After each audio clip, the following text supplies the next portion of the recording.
welcome to another episode of Graph Effects, where today I will be reviewing Kotobukiya's 172 scale Liger Zero from Zoids.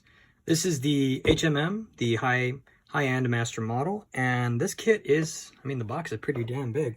The box alone is already about 13 inches, pretty much tall, I guess you could say, and then you got it about almost 16 inches wide. So it's a pretty hefty box.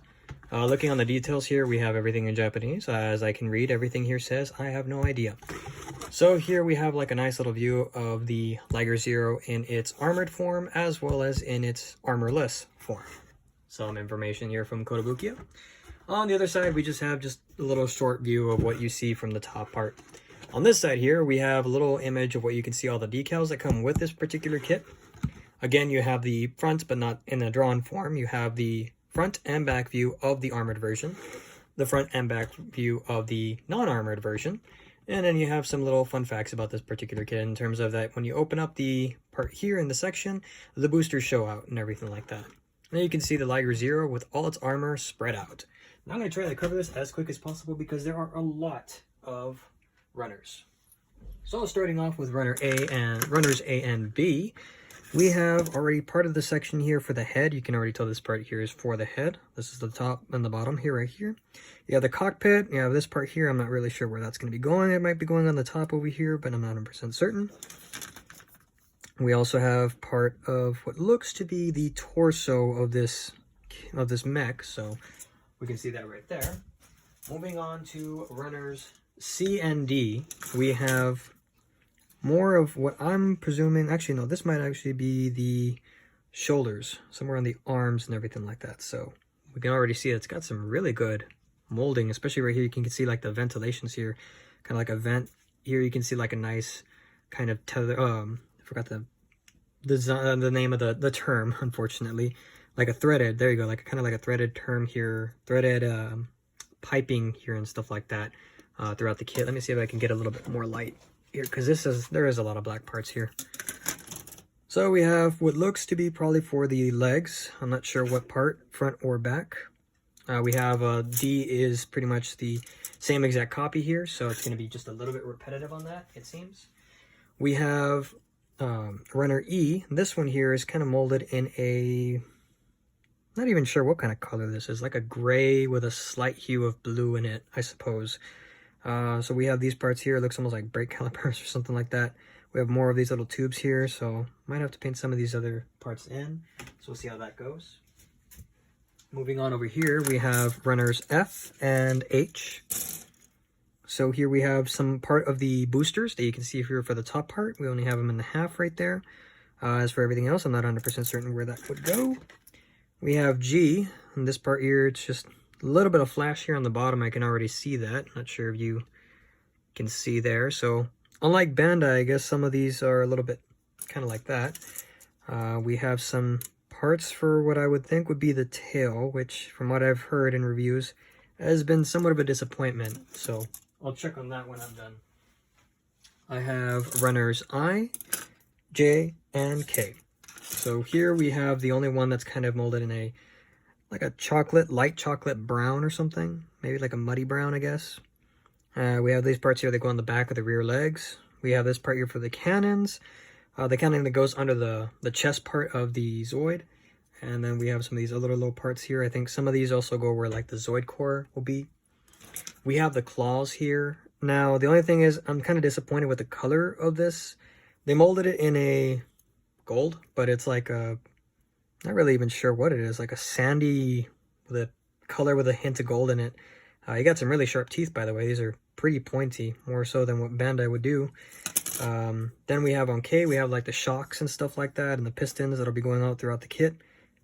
These are molded in a gold color. Like this is a nice gold color actually, but I can't tell if this is actually molded in this color, or if this was just molded and then they painted over it with like a kind of gold or something like that and then like sealed it. I'm not sure yet. But this, honestly, I would have preferred if like this was in this color or something like that, but oh well. Moving on from there, we have L and M. L, we have these little, I don't remember what these parts, if they ever mentioned it in the series. I was a kid when I saw this and I really enjoyed it, honestly. But we have a little bit more of these, kind of like in a scarlet red, and interesting enough, these actually do slightly glow, I think, if I'm not mistaken, under a black light. Not too much, but just a little bit. We have the under part of the paws here, for at least the front and for the back. And we have some other parts there. I'm not sure where they're going to go exactly, at least not yet. Moving on again, we have ourselves N, which is in a transparent orange, fluorescent orange actually, because when you flash a black light, it does glow, but not too bright. We already can see here too the Zoid core. Hold it in a nice, pretty, good detail and everything like that. It is in a transparent red, so like a kind of like a bloody red, so it looks pretty neat. And then you have the pilot. So this is where it's kind of a downer for this one and for the Fuhrer that I also have, which I will be reviewing soon. You don't get bit cloud, unfortunately, so that was kind of like, well, that's a bummer. You get a generic pilot. I really don't even know who the hell would be modeled off of. He's got like padding and got like a bucket on his head or something like that. Looks kind of weird. I might just paint him to look kind of like bit cloud if he was to wear protective gear or something like that, but oh well. And then we have here Runner O. This one we're already getting a chance to see the actual armor of the Zoid.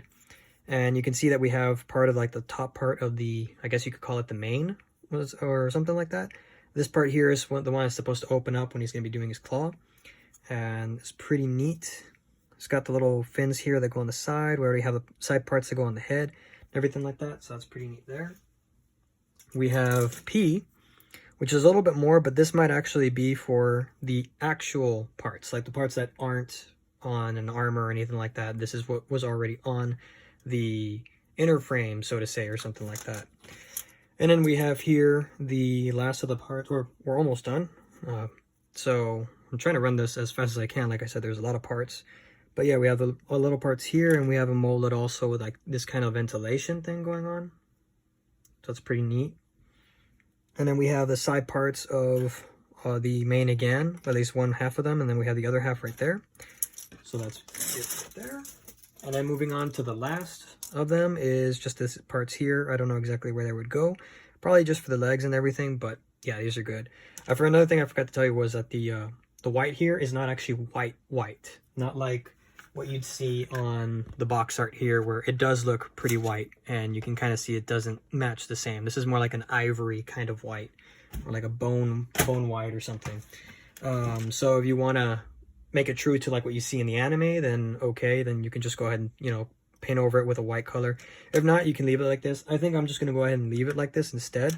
I will add a little bit of the decals, which, by the way, moving on, we have the instruction booklet.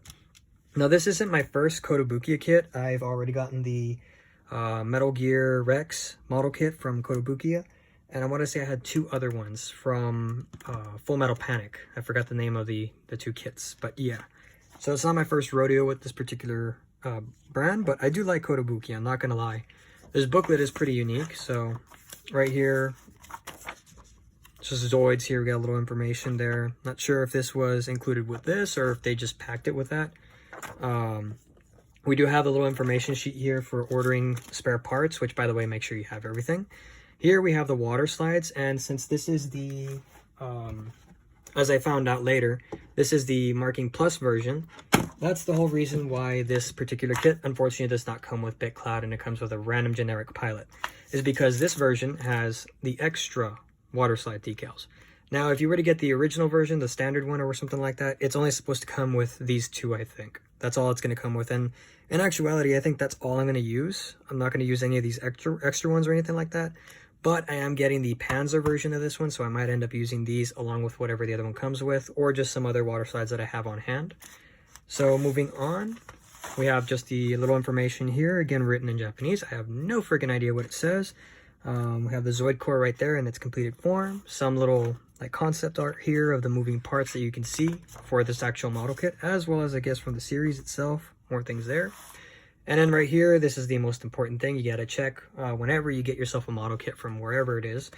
Make sure that you do have everything you need. Keep a good count. I've already made sure that I have everything for this one and the other kit that I have. And then, of course, you have the actual instruction manual. And then here it comes in sections, so it's going to tell you to installation, like, or assembly of the head. We have the bust. We have the legs and everything like that. It's going to tell you everything there. until you're finally at the end of it, and this is more or less what it should look like. And then it tells you a little color guide to try and replicate the colors, should maybe you want to try and paint this yourself or something like that. So that's pretty much covers that. And at the end here we have more of a color guide, little instructions here for those of you who are not familiar with how to use water slides and everything. And then at the end of it we have the information here, little parts you can be putting in. So like this is technically the only decal guide you can get. Everything else here, it's just like, I guess if you want to go buck wild, and well, go for it. I just put wherever you want. For all you know, just wet these and just blow it and whoosh, boom, magic or something like that. But like I said, for me, I'm not going to do that. I'm pretty much just going to add that, no more, no less. I will be doing all the panel lining and everything like that, so that's all I plan on doing with this particular kit. Other than that though, thanks for watching. I think what I'm going to go ahead and do is I'm going to also review the Führer next, and then I will review this one finished and then review the Führer finished as well. So we'll see how that goes, because I'm going to try and mix it up a little bit here. Like I said, I'm actually really excited about these kits, so we'll see how this goes. Anyways, thank you for watching. Don't forget to like, comment, subscribe. Stay safe, stay healthy, and as always, Grey Wolf signing out.